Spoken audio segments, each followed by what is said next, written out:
Shalom. Hari ini juga kita akan menemukan tentang kisah Yesus. Teks hari ini Lukas pasal 11 ayat 1 sampai ayat 13. Sudah bagikan dua paragraf. Paragraf yang pertama 1 sampai 4. Ketika Yesus berdoa, seorang muridnya memohon yang mengajar tentang berdoa, dan Yesus mengajar doa yang simpel. Ayat 5 sampai ayat 13 itu paragraf yang kedua.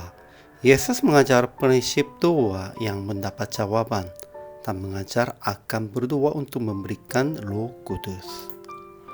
Kalau membawa kesimpulan, ketika Yesus berhenti doa, seorang murid memohon mengajar berdoa sama seperti yang diajarkan Yohanes kepada murid-muridnya. Jadi Yesus mengajar doa dan berkata bahwa Tuhan akan menjawab doa mereka sama seperti orang menjawab permohonan sahabat. Dan karena Tuhanlah Bapa kita yang baik,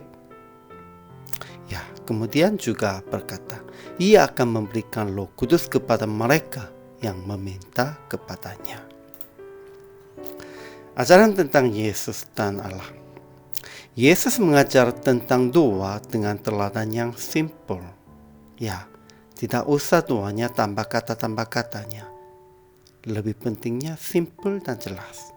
Kedua, Ia mengajar tentang berdoa akan meminta, mencari, dan mengetuk dengan terus-menerus sampai mendapat jawaban. Jangan menyerah. Seterusnya memohon kepada Tuhan. Sekalipun seorang yang tidak baik pun, karena mereka seterusnya memohon terus, mereka akan menjawab.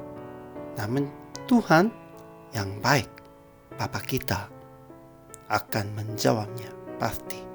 Inilah perkataan Yesus. Ketiga, Bapa kita yang surga akan memberi dengan yang baik, itulah Roh Kudus.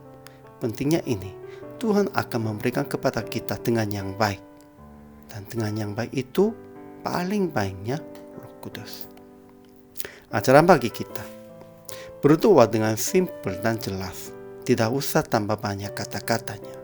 Kedua, berdoa terus-menerus dengan percaya bahwa Tuhan pasti dengar dan menjawab dengan kebaikan. Ketiga, kebaikan bagi kita yang paling utama itu adalah Roh Kudus. Aplikasi hari ini. Pertama, berdoa dengan simpel dan jelas. Jangan bertele-tele. Kedua, memohon terus akan memberikan yang baik bagi kita. Namun, bukan sepertinya keinginan daging kita. Yang baik bagi kita itu bukan sesuai dengan keinginan daging kita. Itu dalam kehendak Tuhan. Dan dalam pikiran Tuhan kepada kita yang baik. PR praktik hari ini kita harus berdoa. Berdoa dengan simpel tetapi dengan sungguh hati akan memberikan keperluan kepada sesama yang sedang susah. Dan berdoa lagi akan dipenuhi Roh Kudus untuk pelayanan kita. Tuhan pasti akan menjawab. Selamat melayani. Tuhan memberkati.